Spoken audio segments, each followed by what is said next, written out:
எதற்காக நமது தலைவர் இந்த புலி என்ற விலங்கை நமது ஈழத்தினுடைய தேசிய கொடியில் பதித்தார் நீங்க நினைக்கிறீங்க? இன்று சர்வதேச புலிகள் தினமா? ஓடுவதாக இருந்தால் துரத்தி கொண்டு ஓடுங்கள், நிற்பதாக இருந்தால் எதிர்த்து நில்லுங்கள், பதுங்குவதாக இருந்தால் பாய்வதற்காக மட்டுமே பதுங்குங்கள். ஆனால் ஒருபொழுதும் அடிமையாக மட்டும் என்றும் வீழ்ந்து கிடக்காதீர்கள். ஆம், இன்று சர்வதேச புலிகள் தினம். புலி 1000 மிருகங்களோடு சேர்ந்து நின்றாலும் அது தனித்துதான் என்றும் வேட்டைக்கு செல்லும். தான் அடித்து வீழ்த்திய அந்த இறை தனது வலப்பக்கம் வீழாமல் தனது இடப்பக்கம் வீழ்ந்தால் தன்னுடைய வீரத்துக்கு இழுக்கின்ற அது எவ்வளவு ருசியான இறையாக இருந்தாலும் பிரச்சனை இல்லை, அதை கடந்து செல்லும். இந்த புலி என்ற மிருகத்திற்கும் நமது ஈழத்திற்கும் என்ன சம்பந்தம்? இந்த புலி என்ற விலங்கிற்கும் உலக தமிழர்களுக்கும் என்ன சம்பந்தம்?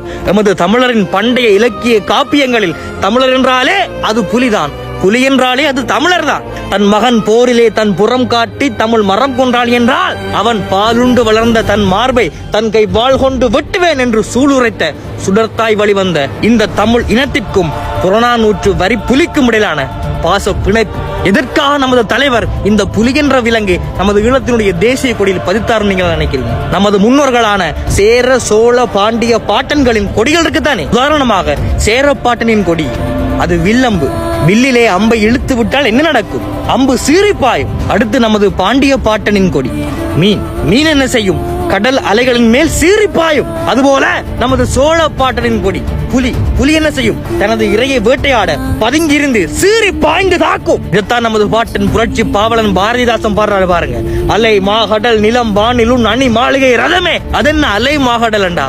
அலை மாகடல் என்று சொன்னா பாண்டியற்ற கொடியை குறிக்குது, அது மீன் கொடி. அடுத்து நிலம் வானிலும். நிலம் என்று சொன்னா அது தரை காடு, புலிக்கொடி சோழர்களை குறிக்குது. நிலம் வானிலும். வானம் என்று சொன்னா ஆகாயம், ஆகாயத்திலே சீறி பாய்வது என்ன? வில்லம்பு, அது சேரர்களை குறிக்குது.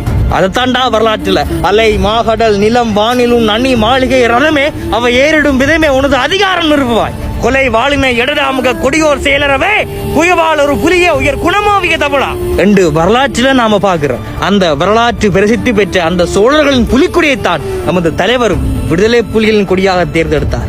ஆனால் ஒன்று, சோழர்களின் புலிக்கொடிக்கும் நமது விடுதலை புலிகளின் புலிக்கொடிக்கும் ஒரு வித்தியாசம் ஒன்று உள்ளது. சோழர்களின் புலிக்கொடியில் அந்த புலி கிடைப்பக்கமாக பாயும். அதனுடைய அர்த்தம் என்ன? சோழர்கள் புலியை போலவே நமது ராஜ்யங்களை பாய்ந்து பாய்ந்து விஸ்தரித்துக் கொண்டது. தஞ்சை தொடங்கி தமிழ்நாடு தொடங்கி மியான்மர் தொடங்கி கம்போடியா வரைக்கும் 12ஆம் நூற்றாண்டுல கிறிஸ்துவுக்கு பின் 1150ஆம் ஆண்டு கம்போடியாவில் உள்ள யசோதரபுரத்தில் 2ஆம் சூரியவர்மனால் அங்கோர் வாட் என்று சொல்லப்படுற ஒரு கோயில் கட்டப்பட்டது. இப்போ வரைக்கும் போய் பாருங்க கம்போடியாவில். அதுதான் சோழர்களின் புலிக்கொடி கிடைப்பக்கமாக பாயும்.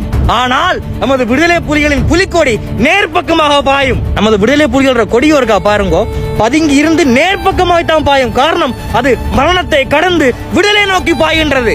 அப்படிப்பட்ட சாவை வைத்து கூட சரித்திரமாக்கிய நமது புலி கொடியை, அந்த புலி சின்னத்தை இன்றைக்கு பல தனியார் நிறுவனங்கள், பல தனியார் முதலாளிகள் தாங்கள் பணலாபம் பார்க்கும் ஒரே ஒரு நோக்கத்திற்காக தாங்கள் உற்பத்தி செய்யக்கூடிய ஆடைகளில் வயிற்று பகுதியில் புலி சின்னத்தை பொறிப்பது, இடுப்புக்கு கீழே இந்த புலி சின்னத்தை பொறிப்பது, வறுமனை அற்ப காசுக்காக காற்பகுதியிலே காட்சட்டைகளிலே அல்லாவிடில் காலுக்கு கீழே நமது புனிதமான புலி சின்னத்தை காசுக்காக பொறிப்பது, பாதனைகளில் கூட நமது புனிதமான கார்த்திகை பூவை பொறிப்பது, தண்ணி அடித்து விட்டு குடித்து விட்டு இந்த சமூக வலைத்தளங்களூடாக தமிழ் தேசியம் கதைப்பவர்கள், நமது விடுதலை புலிகளை பற்றி கதைப்பவர்கள், நமது புனித புலிகளுக்கான தாயக பாடல்களை ரவுடிசத்தோடு கலந்து காமெடி பண்ணக்கூடிய ஒரு சில ஆண்களே, நமது புனிதமான புலிகளின் தாயக பாடல்களுக்கு நடந்து நளினமசைத்து மெட்டு போட்டு சிரித்து மகிழக்கூடிய ஒரு சில பெண்களை இங்க வாங்கோடாப்பா.